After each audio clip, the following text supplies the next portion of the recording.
All right. Here we go, back again on the other side of the coin.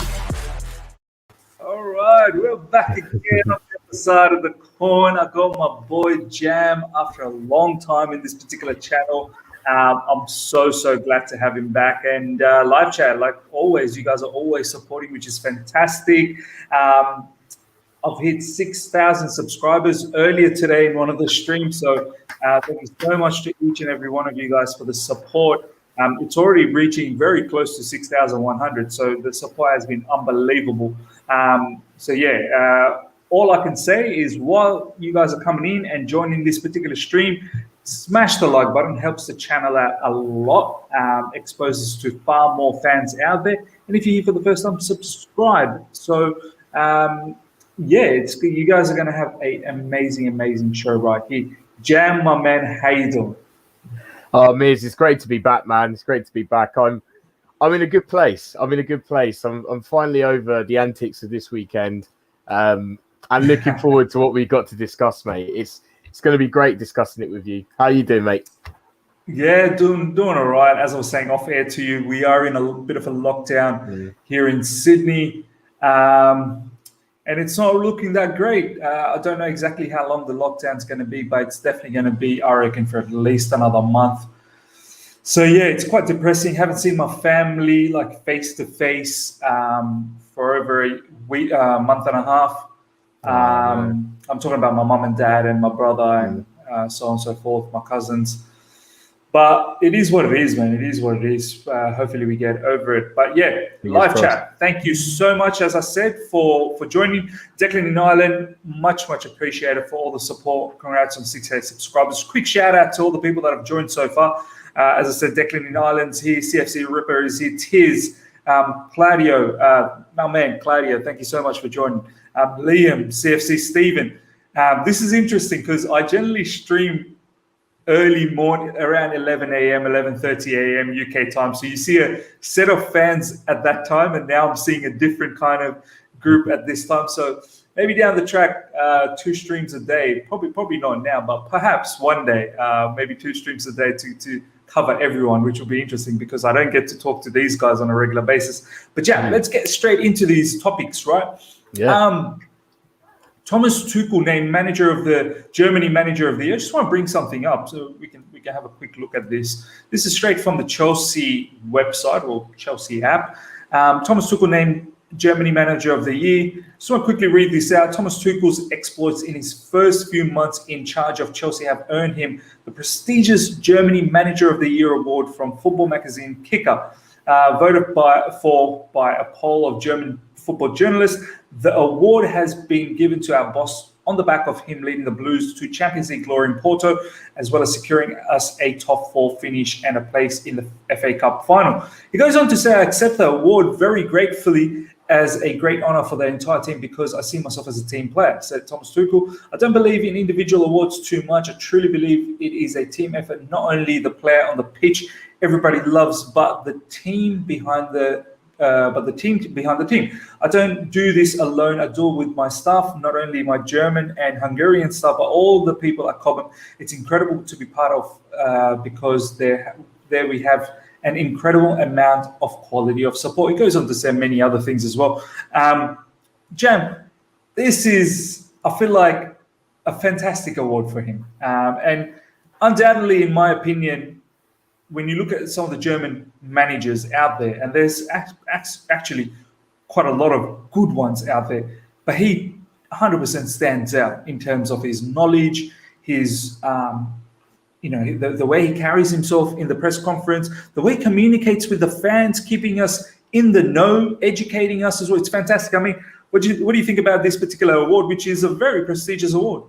Yeah, it is. You said it right there. It's a very prestigious award. And I think it's the cherry on top of the cream, on top of the icing, on top of the cake. Do you know what I mean? Look, he's only been Chelsea manager for what is, a few months really in the grand scheme of things. He's already achieved Champions League glory, which is something he had to tick off his own personal sort of honours list, if you like. And to come in halfway through a season, to take a team that was in dire straits, to turn them around and to win that competition, unreal. big credit to him, and I'm glad he's been acknowledged for that. And these awards that these managers collect like this, it gives them that confidence, it gives them that prestige, it gives them that clout, if you like, to just push on and to have everyone talking about them in that aura light as well. That aura. Exactly. And what I like about Tuchel is that he's got some of what I like about Klopp, and Klopp's also quite a personable guy. Even fans from other teams want to hear this guy in a press conference. And I think Tuchel's got a bit of that, but just not as crazy, if that makes sense. I actually think he's more sane. Like Klopp just loses the plot sometimes, and he's great for that. I'm not knocking Klopp at all. I'll never forget his interview after they drew with Brighton, where he's just clashed with the BT Sports commentator or journalist, whatever. But I think Tuchel's just a bit more down to earth, and I really like it. His energy is just spot on. It's not too much. There's a bit of Conte in there too, but it's just so amiable. I don't know any Chelsea fan that does not like this guy. I think it's impossible at this moment. So to see him collect an award like this actually brought great joy to me as a fan.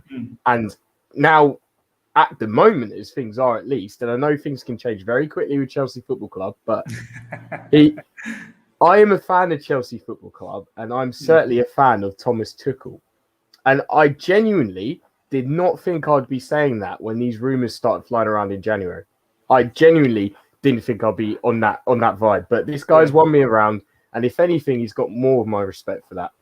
That's brilliant. And that's exactly what I was going to ask you next up. I was going to say, did you ever think in January when Frank Lampard got sacked and the rumours of, Thomas Tuchel possibly taking over, did you ever in your wildest imagination, 6 months really, it's only been 6 months. I believe it was January 26th. So it's actually been 6 months since he's joined. And the amount of achievements he's had, and not just that, the man management as well with the squad, the fringe players that were not really showing up under Frank Lampard, now literally some of them world-class level. Jorginho going out there winning the Champions League and the European, the Euros. Rudiger turned out to be an absolute boss. I mean, in your wildest dream, did you ever think in January that this is what we're going to be talking about in July?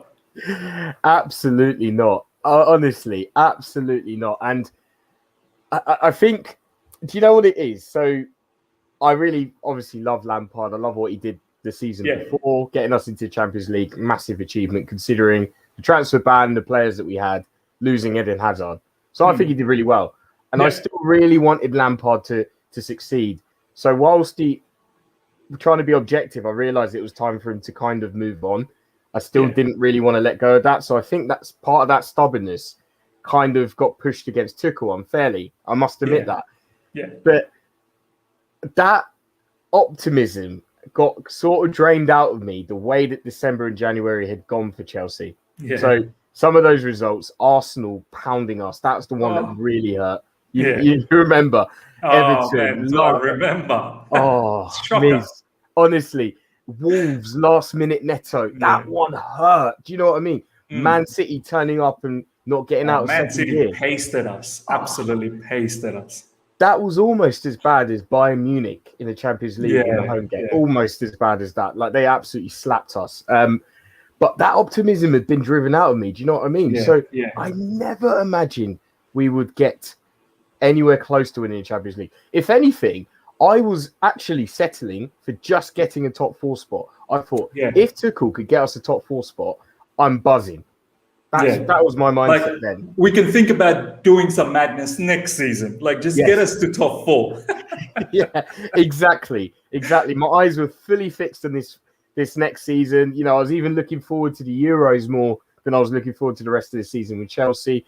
I was looking at the fixture schedule and looking at those last few games we had and thinking, oh my God, I was setting us impossible points targets to get to before this last month, thinking we're going to lose a lot of these games in the last month. It just didn't work in my head. I didn't see this being a possibility. So big up to him, big up to the players, big up to the staffing team too. And, He's really, really, really put us on the map again. And I thought it'd take a few years to do that.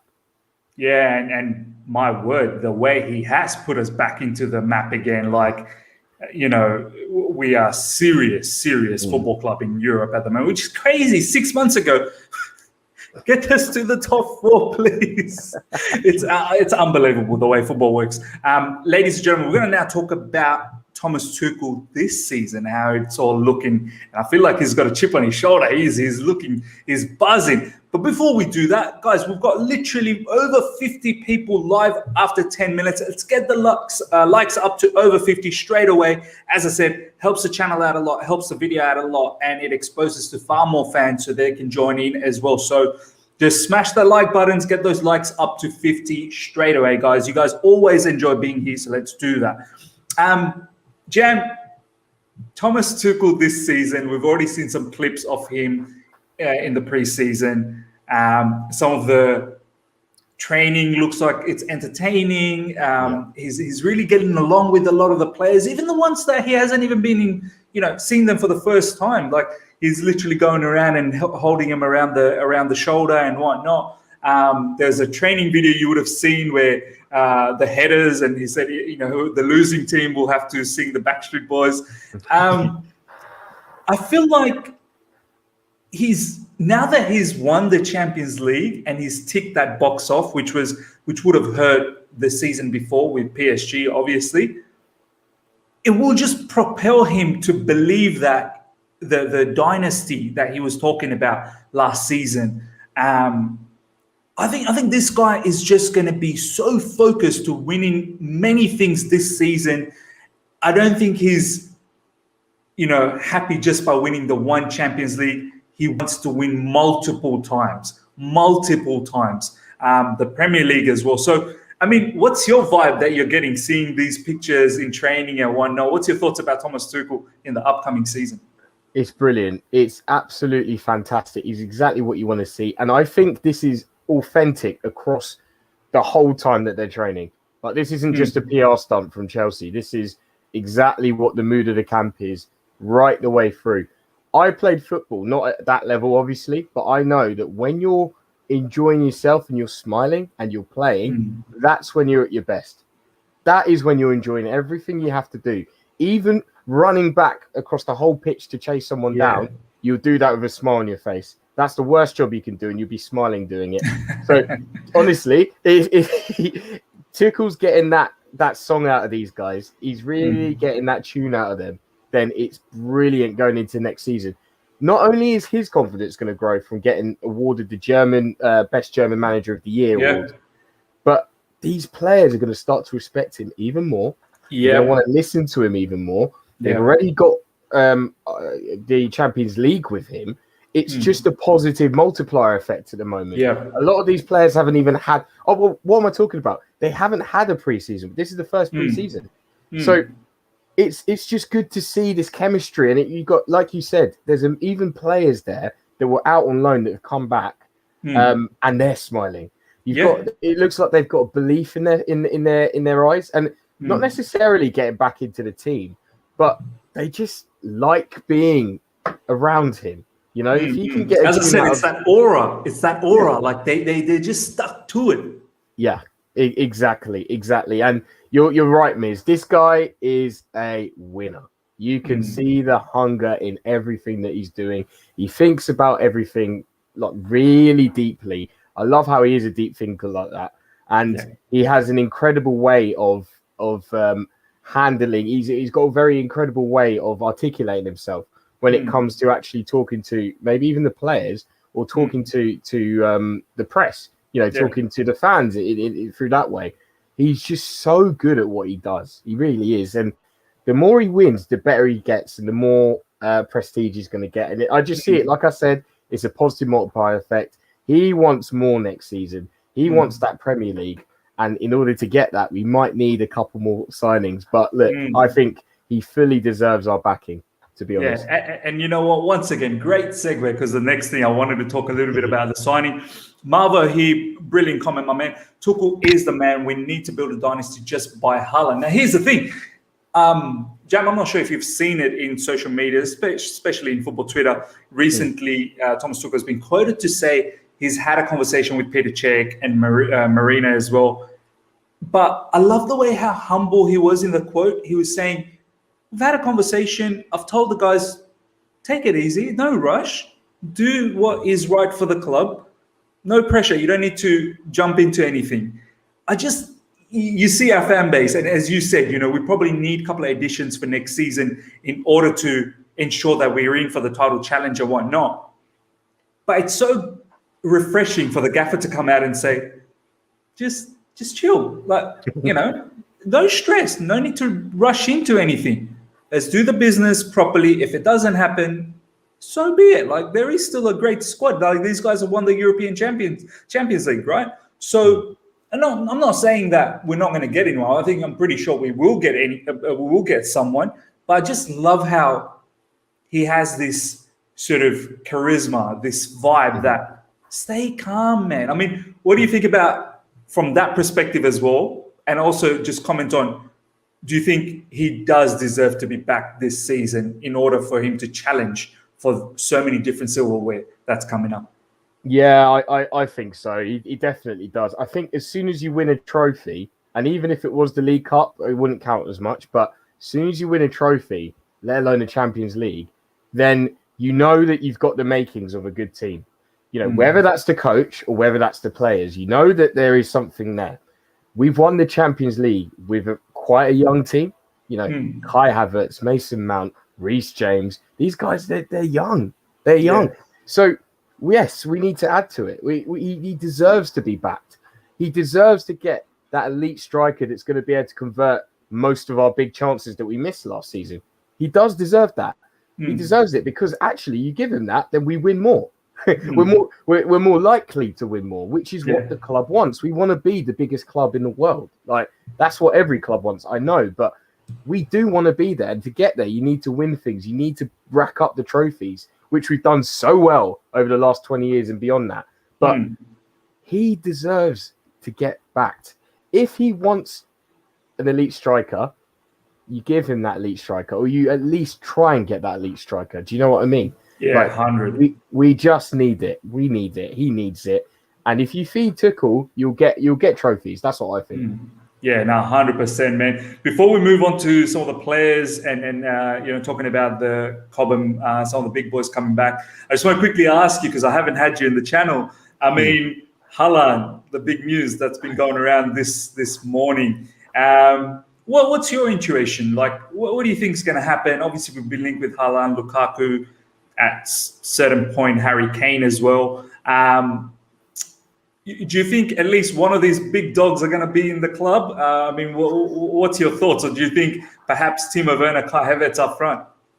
All right, do you know what? I'll answer it backwards. Now, Harry Kane's not coming to Chelsea. I can bet everything I've got on that because, first of all, it looks like Man City really are that serious about him. And it looks like he's going to go there. And if he goes there, we need to also match them with that kind of a transfer. Do you know what I mean? Otherwise, that's lights out for the league. Romelu Lukaku seems like he's not going to move. However, I see conflicting reports every now and then that actually, whilst he did say at the start he's not going anywhere, see some reports sometimes saying that he might, there could potentially be movement there if, the right price is offered, they might turn their head. So I haven't written it off, but I don't think it's going to be Lukaku. Now, Haaland, I don't know. I'll be honest, Miz. When it comes to these little updates you get for transfers, I actually personally switch off because it's been so long.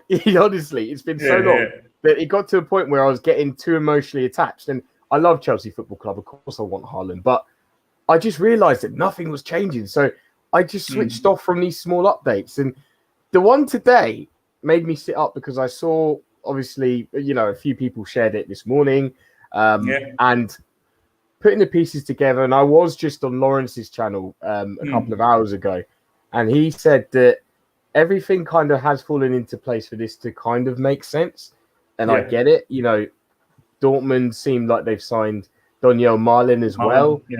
So it does seem like there could be some legs to this. It really does, and I can't wait to see what happens in the next few days. That's when we'll know, really, because if it's true, then there's a big coming this week. Yeah, yeah. No, you're absolutely right. There are little things that are just falling into place right now, which is starting to make sense. I mean, the biggest factor is Roman has never hid from the fact that he wanted this particular player from way back when. Do you know what I mean? So that's a big factor, as you said. Daniel Marlin, hasn't been official yet, but we got the here we go from Fabrizio Romano. So that's as good as official, announcement that you're going to get. So that's happening. And many are saying that he's probably the replacement for Haaland. He's been playing as a striker for PSV. So that could possibly happen as well. All right. Let's now talk about some of the big guns that have been coming back in Cobham, and we're going to try and assess how some of these players will do next season, and just your predictions on it.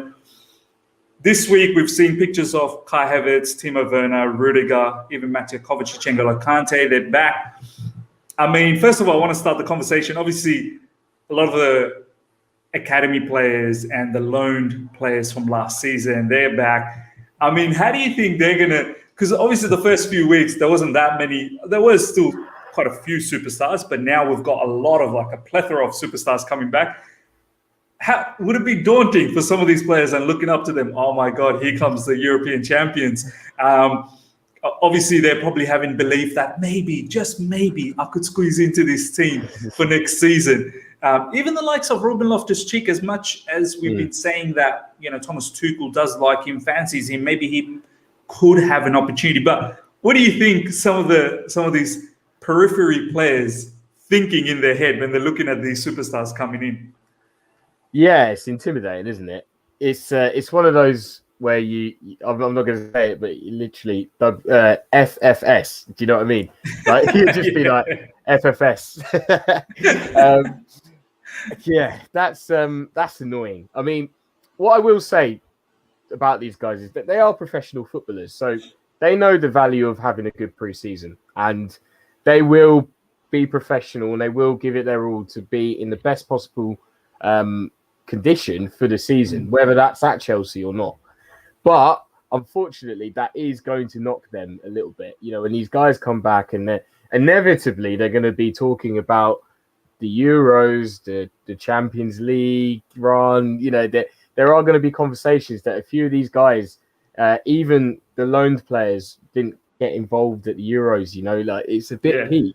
So it really is a bit peak. Like, it's a double slap, and you wait for the Italians to come back and start really taking the piss. You know what I mean?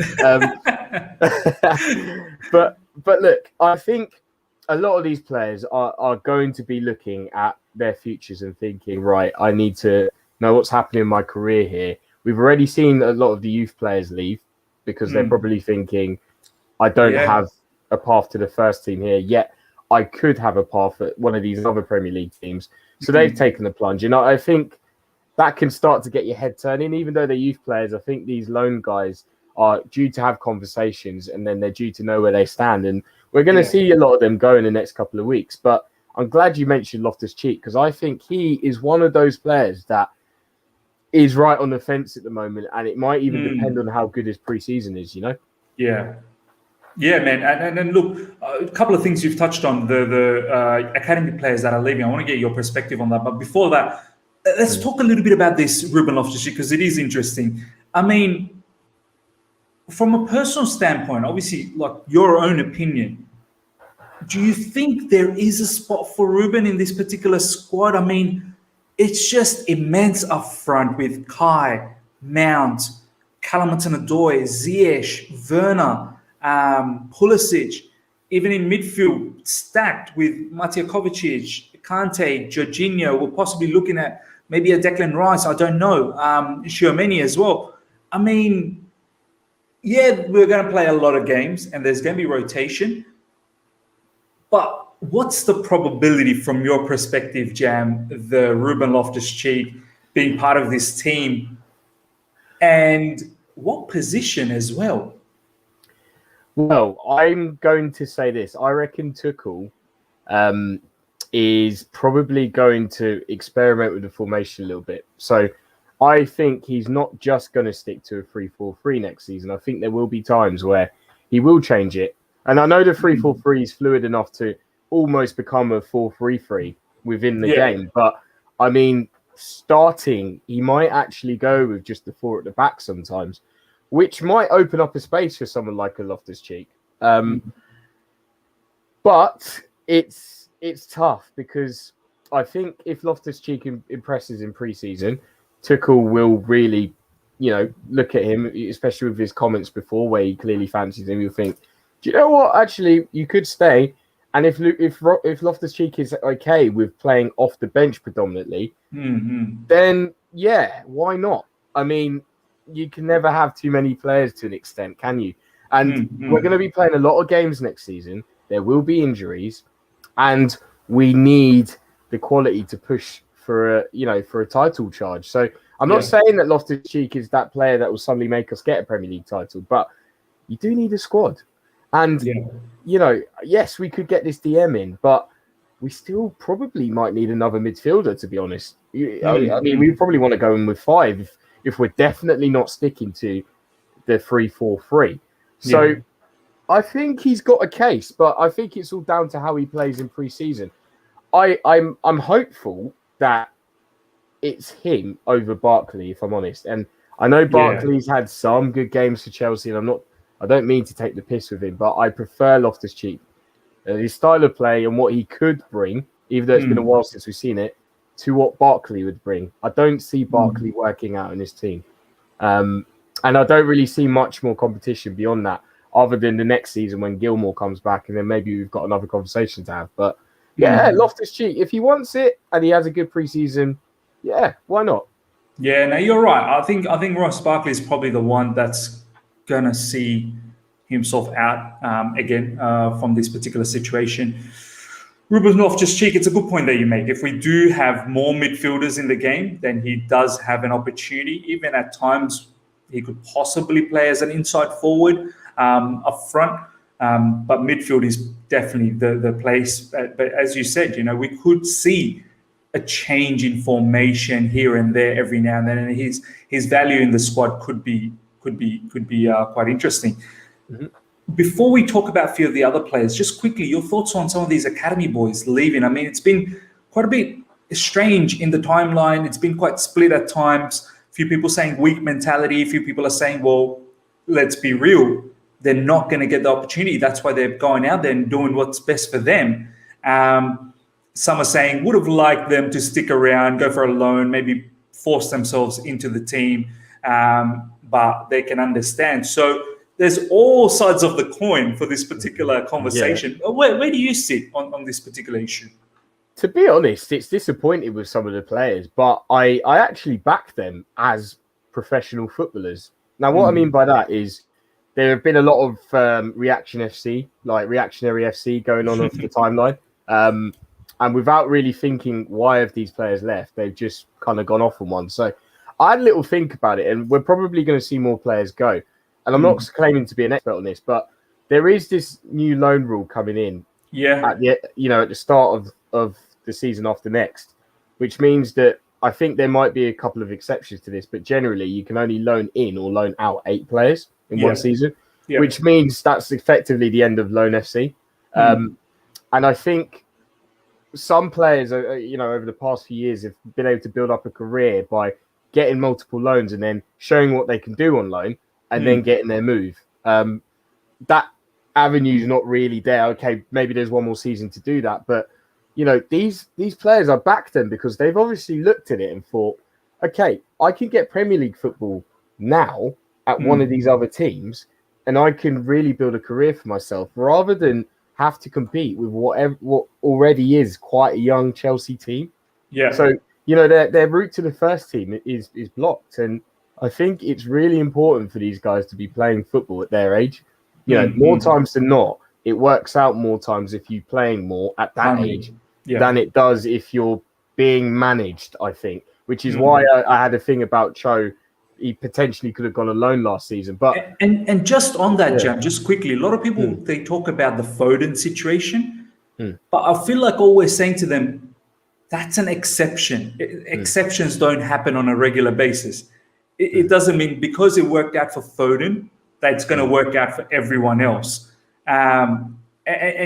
There's so many things that needs to fall into place. You need, obviously, we've got a gaffer who's fantastic as well. Obviously, they have Pep, but patience, that molding, that belief that Foden had to literally see David Silva for so many seasons until he finally got his opportunity. He probably had the talent to be in the team a lot earlier, but it's a big factor that to be mentally saying to yourself, no, I'll stick it through. And then there are other players that may say, look, I could probably do that in another team. And there's nothing wrong with that at all. Like Lewis Bate going to Leeds. I mean, I find that there's absolutely nothing wrong with that. Yeah, there's nothing wrong with that. And do you know what? I'm happy you brought up the Foden example, actually, because, it is a bit of an exception. But there is obviously value in sticking around and training with certain players, which I think is what happened with Billy Gilmore until now.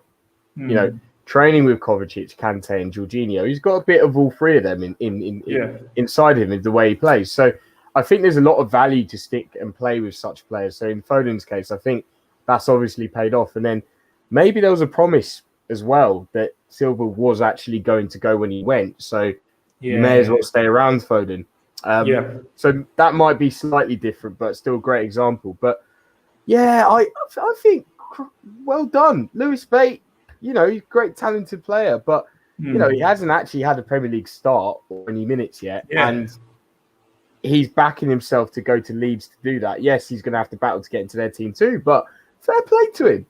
Good luck to him as well. I don't see why a lot of people are so annoyed at these people for not trying to fight for the team. They're actually fighting for their careers, people. Do you know what I mean? Only a handful of these people will support Chelsea too. So, they're not all going to be a Mason Mounts that would have, actually battled tooth and nail to get into that first team. But he's an exception as well. But I think fair play to these guys. I wish them a very good career. And, in more cases than not, we've actually got a buyback on them. So it's good they're going to get this football. And if they really make it, they'll be back at Chelsea. So, there we go. Yeah, and look, we need to appreciate the fact that it is a business model for Chelsea to make money out of this sort of situation. The best of the best will hopefully make the team.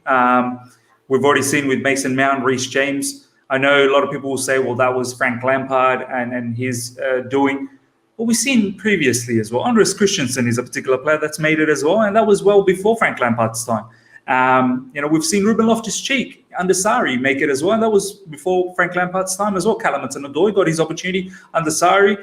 Hadn't have been because of that injury, who knows what that could have been. Do you know what I mean? So, it's not like it's a shut door completely. The best of the best will make it.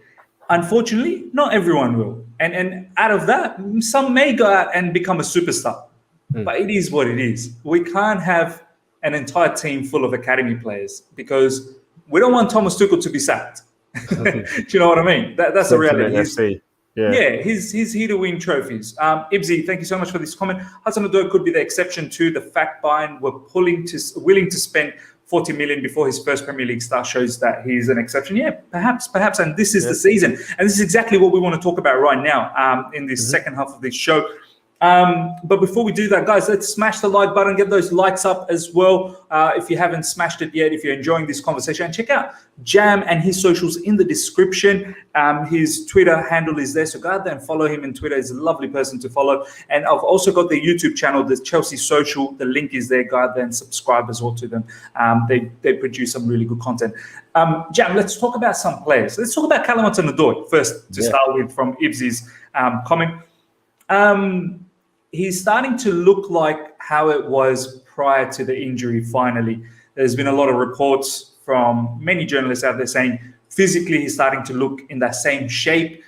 He's looking explosive in training. The pace is starting to return back. Some of the clips that we've seen as well, he's direct. He's taking players on. this is one of the things that I had a bit of an issue with him last season. I wanted him to take players on, but that could be because of confidence, not believing in the body as yet. But maybe it is falling into place right now. I mean, what's your thoughts about this player in the upcoming season? Do you think, obviously, Thomas Tuchel has a lot of belief. You can clearly see it, whenever we see any live footage or whatnot. Thoughts on this particular player and with the plethora of talent that we have up front, do you think he's going to get some minutes? Yeah, he's going to play this season, I think.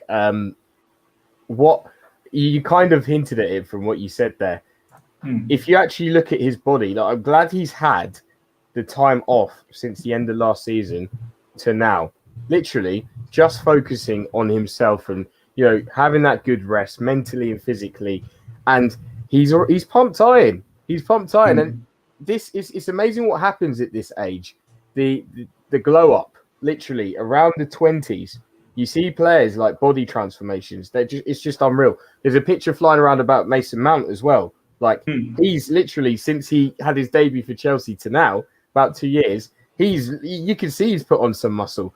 So yeah. I think that's important too, because with muscle and having more confidence in your body, you have more confidence in your football, and maybe have more confidence to get more physical, especially as a winger. So I'm hopeful that's the case for Callum. I'm hopeful he's 100% over this injury, both physically and mentally, because I think that mental thing is probably the thing that could take longer depending on who the player is. And I really do think he can have a big part to play in this season. And I don't necessarily mean starting straight away, but certainly more minutes off the bench for him just to really showcase what he can do. I mean, I saw some stats flying around about last season and how good this guy is when it comes to ball carries, when it comes to not touches in the box, passes in the box. His numbers are showing that there is a player here. Yeah. And this has been the case for 2 seasons. So I think we really need to back this guy. Tuchel likes him as well. I don't know why he didn't play towards the business end of the season as much as he did at the start, even though it was right wing back. But I believe in Tuchel. I think it's all a process. He's still 20 years old. This guy's got a lot to do next season. I really do think it will be his season to start answering a lot of questions that people have asked of him. Yeah, no, man. For me, this is a huge season for him. I think for the first time, Callum is getting a preseason as well. Under Sarri, he did not have a proper preseason. He just came in midway through. Frank Lampard, he was injured. The second season, last season, which is it wasn't really a preseason because of the pandemic and whatnot. This is the proper preseason he's finally having. And you can see he's slowly building up. The body's building up. He's just absolutely energizing himself for a huge season. And you know what? He has shown the talent. He really has, as you said. And it's now time to make, put everything out there, because there are other youngsters at the moment, your Mason Greenwood and Bukayo Saka. I feel like they've just gone ahead a little bit. And it's time for him to really catch up and just say, hey, I was the star boy. Do you know what I mean? I'm the one who's the star boy here. You guys came after me. So I hope that happens for him. Declan in Ireland, thank you so much for this comment. Cho is flying in training, playing on the left. Food for thought and implication for Pulisic. Let's talk about both of these players. I mean, we've talked a little bit about Callum, but I was going to start talking about Pulisic. I mean, Jam, Callum looking really good on the left side. The other bad boy is Pulisic. And Pulisic has been quoted to say that he also feels very confident, very happy. This is a proper first preseason for him as well. Let's face it, I think Frank Lampard's first season, he sort of rushed back in. He wanted to be part of the team. Then he was in and out in Frank Lampard's first season. He had to go through a lot of hardship. So it wasn't the cleanest sort of start for him. Second season, just before the season finished, he got injured in the FA Cup final, so he didn't have a proper preseason.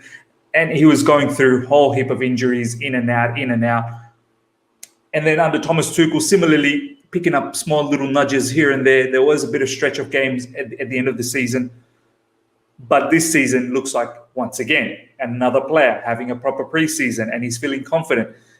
What do you think? Left side for him, but there's been some footage of him playing on the right side, and he's looking pretty good on the right side as well.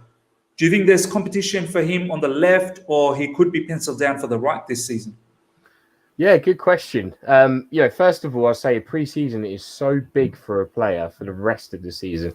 Like, you get your body fully conditioned, and it's proven many times over that if you have a good pre-season, you're less likely to pick up injuries, small little knocks throughout the season. So, yeah, I do feel sorry for Pulisic in a sense because he has that bad reputation too, and his injury record's not great. But actually, as you so well explained there, it's because it could be tied into the fact that he hasn't really had a proper preseason. So this is a big season coming up for him.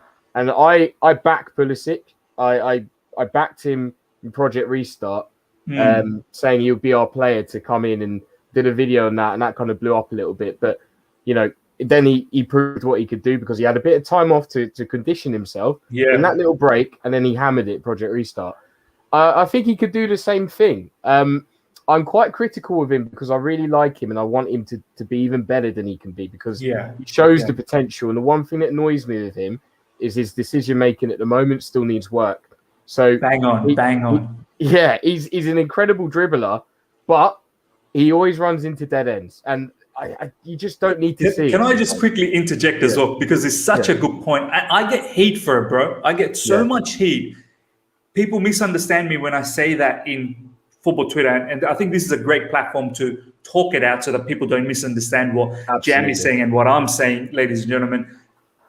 Even the recent clip of Pulisic on the right side and dribbling in, he ultimately ran into a player. But everyone in social media and football Twitter were just up in awe and clapping and excited the way he was dribbling. But that's my issue. I love his dribble. I think he's a fantastic dribbler, but I want him to lift his head and not run into the player, because he seems to take on 2 or 3 and gets through, but it's the final one, he gets done. And I feel like you don't need to get to the final one. Look up and there could be options, and maybe lay that pass, get that assist, put that ball through, get that assist, or maybe release that shot, as opposed to try and dribble the final man as well, and then you lose the ball.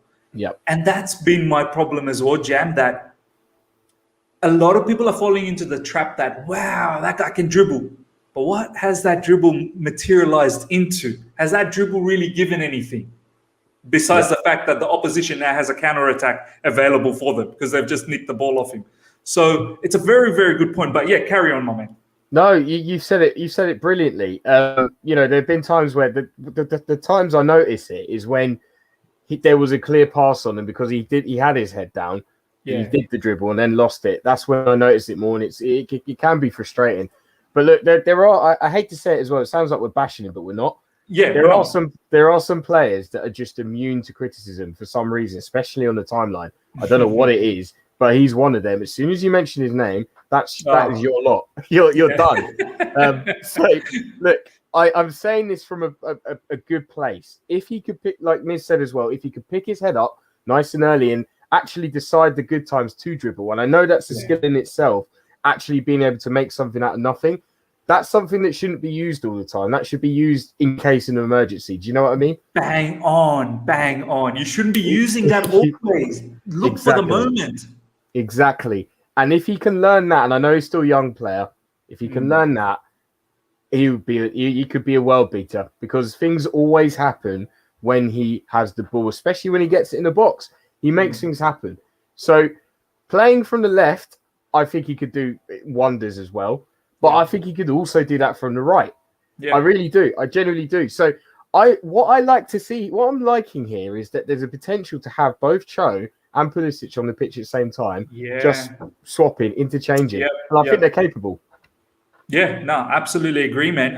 The thing I like about Pulisic on the right is the fact that he could sort of start from wide right, then kind of angle in, but then zoom out again. So he sucks the defender in and then cuts out and then literally goes on an overlap to whip in the low cross or, cut it back in again. Or back post runs as well. Back post runs as well. He's good at that.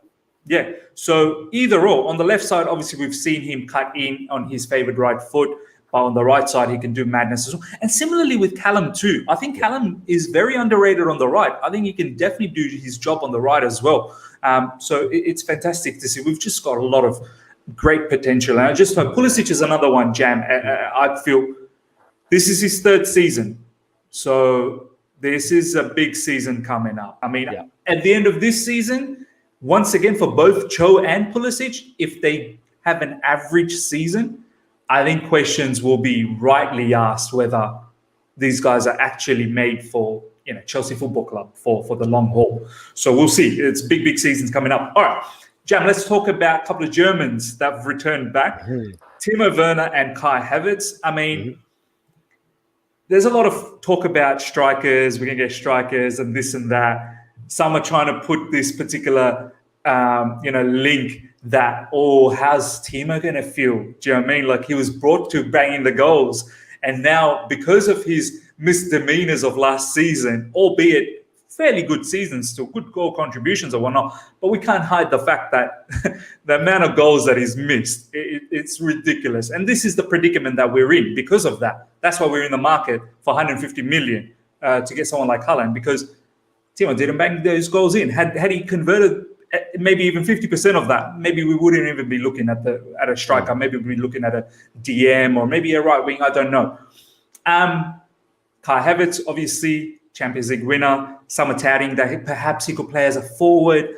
I still have doubts that that's a lot of pressure for a youngster to bang in those goals, to challenge for a title in the Premier League. We're looking at least 20, 25 goals.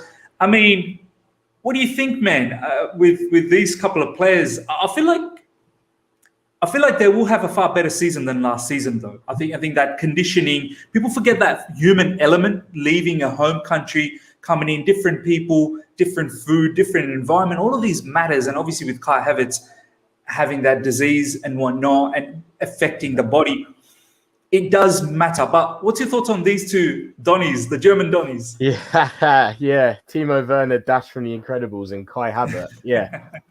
Look, these guys can really tear it up. I mean, I like Timo Werner because of his attitude and his can-do attitude, and he just keeps on going and going and going and going. Yes, he does miss a lot, but actually he still has an impact on the game. And I think that's a base for him to build on now. Yeah. I really do. I hope so anyway. However, what I will say is that seeing him play for Germany too, it didn't look so good. So we'll just have to wait and see. I still think that he is a key player in my eyes. I still think he has a big part to play in Chelsea's season next season. But perhaps this time we don't have to start him all the time, you know? Yeah. And I don't mean that in a bad sense for him. I just think he doesn't need to have all that pressure on him all the time, and maybe we could be more selective with the games he plays against, with the teams he plays against. We don't need to play him against low block FC. Do you know what I mean? Yeah. You know, perhaps he could come out like, you know, if we take the lead against a team that plays a low block, then he can come on in the second half and he could just be absolutely running them.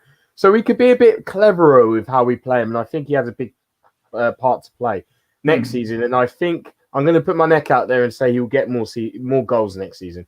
All right.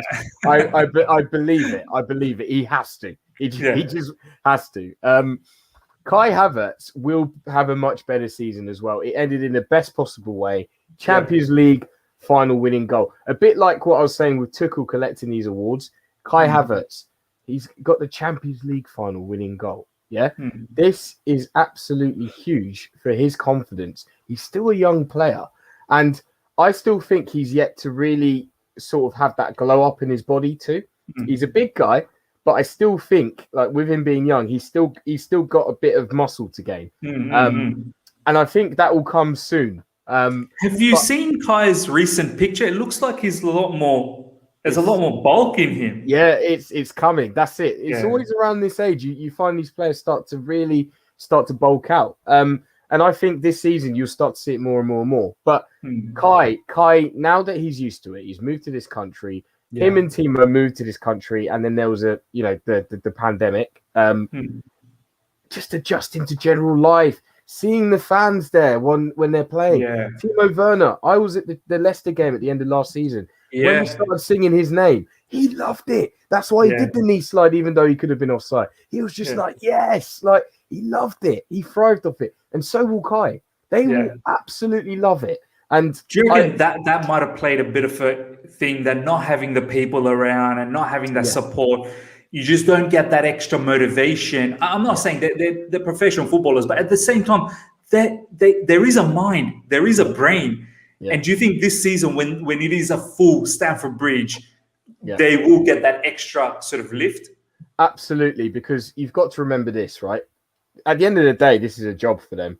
We all have our jobs, and if even in the look, I mean, right now, Miz, you're in the lockdown, unfortunately, but it does, all of these other factors around life when you're trying to concentrate and work do weigh you down a little bit. Do you know what I mean? Yeah. And I think that would have been the case for them moving to a new country as well. And don't forget, these professional footballers have people hired in the club to squeeze every single extra percentage out of their performance to get them as close to 100% as possible. When you've got all of these factors weighing you down, you just can't really express yourself in the way that you'd like to. So I'm really hoping they had a cracking end to the season, both of them. They didn't have the best of Euro. Actually, no. Kai Havertz had a good Euros. Timo Verna didn't have the best of Euros. So that sucked. But then they had a holiday from that, and they've come to pre-season slightly earlier than maybe they would have expected to. Let's see what they can do now. Do you know what I mean? But I backed them both to get more goal contributions, let's say that, than they did last season individually. Brilliant. All right, I want to start wrapping things up. I'll talk about a few more players before we do that. It's been a mad conversation, my man. Honestly, it's good to have a laid-back conversation. It's like, just meeting another mate, sitting down, having a few drinks and just talking about football. Ladies and gentlemen, hopefully you guys have been enjoying it as well. Smash the like button. We've still got over 50 people. At one stage, I think we had close to 60. I know it is a different time frame from when I generally do the streams, but nonetheless, I mean, it's good to see some new faces. So let's smash the like button. Let's get it over 50 likes, which will be very, very good target for this particular stream. And then hopefully, we can get more down the track. But if you're here for the first time as well, subscribe and check out Jam's socials in the description right now. Okay. By the way, Ibsy, your particular comment, did you see Wayne Rooney's news today? I'm not really sure. Do you want to just elaborate on it? Maybe we can touch on that, perhaps. I don't know. Just put your comment. I've not seen anything yet. So not really sure what's going on there. I can explain a little bit about that. Oh, go on, Jam. Yeah. Oh, wazza. Anyone, just type in Wayne Rooney on Twitter and you'll see some dodgy photos where he's obviously gone on a night out, got extremely drunk. There's a picture of him in a club, I think, or bar with a girl, and it looks like he's whispering really close in her ear or kissing her. Then he's gone back to some girl's room and they're all like taking pictures like around him and like naked pictures. Mate, it's not good. This guy's got a family, right? Like he's married and he's got kids. He's married, he's got kids. He was with his family. They looked all happy in the England games at Wembley. He was there all the time. But to be fair to him, at the end, he's obviously got too drunk and he was asleep, and they've taken advantage to try and get pictures of for clout. But you should never be in that situation. Like it's bad. It's not good. These footballers, they need to know that there are people out there that are going to try and take the advantage of these guys. So you got to be so careful. I mean, look, maybe it's for another particular stream, but yeah, man. I mean, as Jam says, it's peak. It's peak. It is peak, man. It is peak. It's peak. All right, Jam. A couple other players. Obviously, I'm a massive Hakim Ziyech fan. This channel represents Hakim Ziyech a lot. I fight for him till the end. Ziyech is looking very happy in pre-season. He's banged in a hat-trick in the first pre-season game. I know it's Peterborough. It's not a big deal, but still, it's a confidence booster. In the second pre-season game, which was an in-house game, he got himself an assist for Armando Broja. We'll talk about Armando Broja as well a little bit. I feel, ladies and gentlemen, I've just dropped a couple of links for the couple of videos that were on earlier today. Do check them out. One of them is the Jorginho, analytical piece that I did with Ryan, and the other one is the Haaland one. It's pinned at the moment, so do go out there and check that out. The reason why I'm saying is I had this analytical show with Ryan, and we talked about Ziyech, Jam, and we said that there is a way where you can still fit him in a 3-4-2-1. It's just a matter of adaptation, right? And one of the key things that stuck out for me, what Ryan said, and I will drop that video very, very soon, that short clip just on that Ziyech one. But one of the things that really stuck out for me, Jam, was he said that Ziyech generally likes to be very wide right, literally touch the line. But his tendency is to cut in, but then he needs the wing back to overlap so that he has the option to either put a pass through to them into the overlap, or he has the chance to cut in and whip that diagonal cross to find the players in the far post, or not just cut in, then if he sees an opportunity, he'll drive through the middle and then pump in that shot. What Ryan was saying is one of the key reasons why we might have been linked with Hakimi is because we weren't getting the purchase on the right side when Ziyech was playing, because literally that formation was just keeping Ziyech predominantly on the right. And when he cut in, there wasn't anyone trying to bomb through, because let's face it, Reece wasn't very enterprising going forward. Defensively, he was strong. He wasn't really enterprising going forward. There was only the one match, which was against City, where Tuchel was literally barking in the touchline, take Mendy on, and then he started taking him on, and he destroyed him. So he does have it in him. Maybe it's just a confidence factor. Yeah. But as we saw later on, Reece James started to play a little bit more in the right CB position, where he found himself a little bit more comfortable. Azpilicueta did play some wing back games, but let's be honest, it's not his natural sort of game. Do you see like a Ziyech that we've seen in the Ajax Ziyech, the Champions League Ziyech under Ajax as well, in the upcoming season, that he will understand a lot more from? I just find it very difficult when a lot of the fans say, oh man, this guy's not good enough, he's washed, this and that, he's got no hope in this. I feel like he's such a unique factor for us that Thomas Tuchel probably scratches his head and think, I need to use him somehow, because he's got immense quality. He should have got so many more assists last season, man. He missed out on so many because our strikers weren't putting it away. I mean, what's your thoughts on this particular player? Miz, I love the passion that you've got for Ziyech, because I share it too. I do. He annoyed me and I lost a little bit of faith at times. And I don't think it was all his fault necessarily, but I actually said during our mad summer window last season that he was the player that excited me the most. And that's because he brings that flair, he brings that quality of pass, that delivery that's just unreal. And I love having him in the team. Now, I actually think he shared a similar problem to Kai Havertz. Yeah. They were used to playing at their own pace in their respective leagues. And they were the main men in their team. Coming to Chelsea, you're not the main man. You're one of many suddenly. So not all the players channeled through you, but they both have quite a nonchalant style of play too. Add the Premier League factor to that, plus the pandemic and what we just said before. I think it's quite hard for them to. It was hard for them to adapt. Ziyech got a few weird injuries here and there at crucial times. So I think last season was a bit of a non-starter for him, but he still had a big effect. He did. And what I like about that hat-trick is it shows, even though it was against Peterborough and it's pre-season, it shows that he's sharp now. You just know that he came onto that pitch. Baller, we're looking, you know, like his face where he's got that game face on, eyebrow raised and all that. That arrogance. Arrogance. Exactly. You know, he just came on and slapped these things. When Ziyech is smiling, you will be smiling. This guy's a proper baller.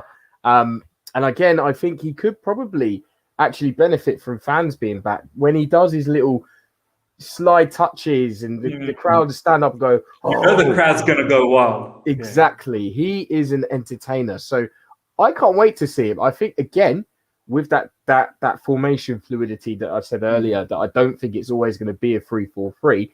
He does have a place to in this team. You know, maybe again against low blocks. That could be the games that he plays. There are so many football matches coming up this next season that there will be time for all these players. Unfortunately, some of them will get injured, but Ziyech, this is his time to really snap into it with a long pre-season too. I really do look forward to seeing this guy and what he can do. Brilliant, bro. Brilliant. All right, we're gonna end the show with Armando Broja. A lot been said about him as well. Long contract. Some are saying perhaps he could stick around. I still think a loan is probably the right way to go about for the time being. Get yourself a championship loan, really do well, as opposed to maybe if Haaland is coming, you're gonna be a third choice. I don't know how much minutes you're going to see, my man, and minutes is very important for you at this age to develop. I mean, looks like Tuchel is keen on him, though. Like, there's no way you get a 5-year contract if you're not keen on a particular. And I've said it, man. Not everyone's going to make it. And as I've said it in this particular channel, and I want to see what you have to say, Jam. You do need a bit of luck.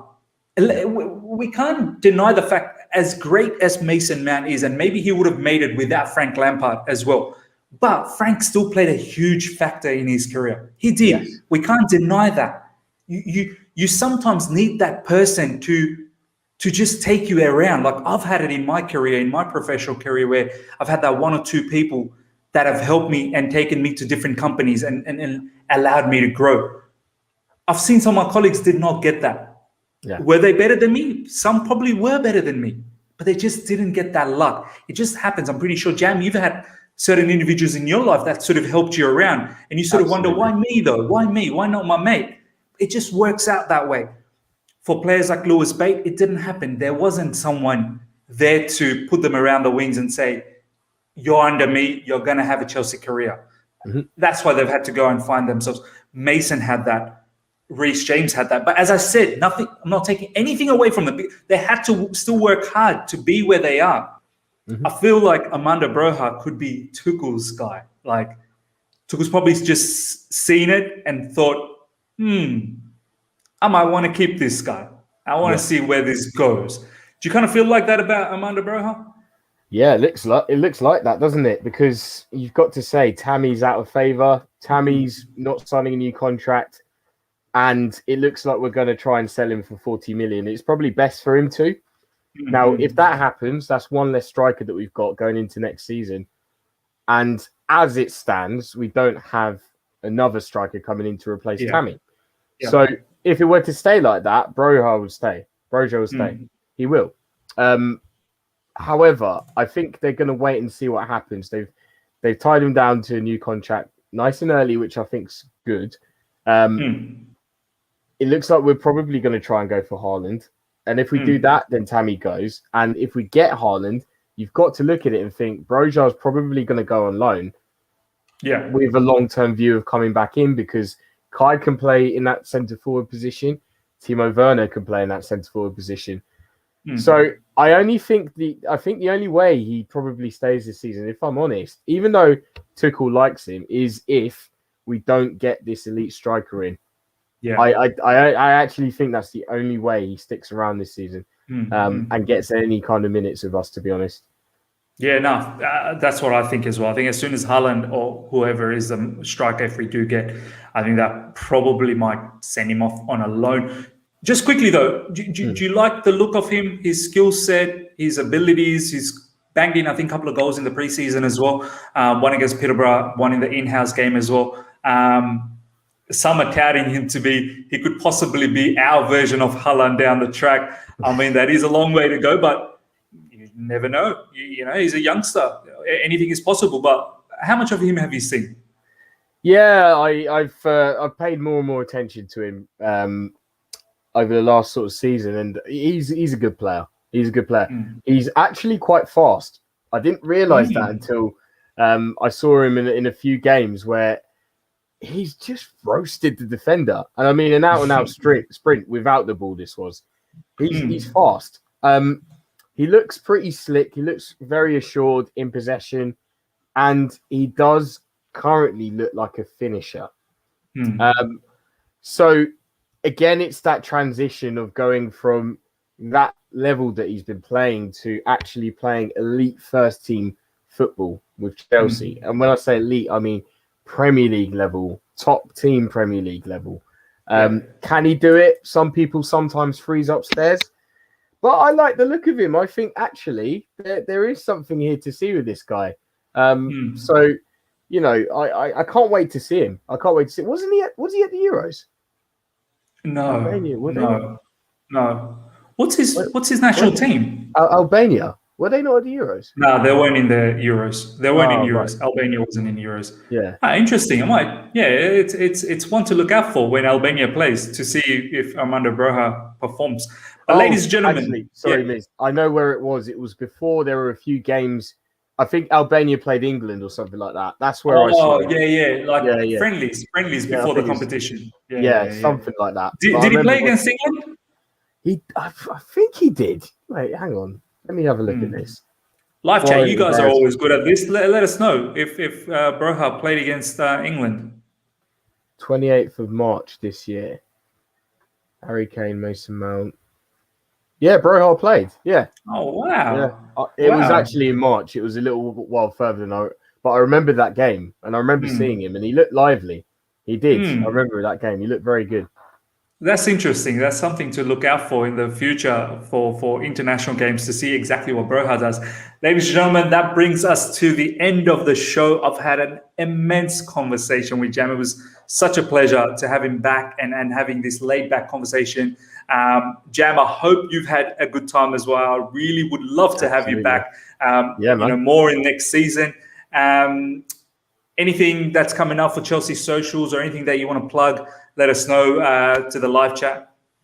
Yeah, well, I've got to admit, Hajir's been a lot more active on the channel than I have been, but I am going to start to come back into things a little, more and more. We're going to have a video tomorrow evening at 8:00. Nice. So certainly check that out. So yeah, please do like and subscribe. Well, like and subscribe, like this video, and subscribe to this channel as well as subscribing to the Chelsea social. But yeah, no, we've got a few sort of plans coming up for the next season, so that'll be quite nice.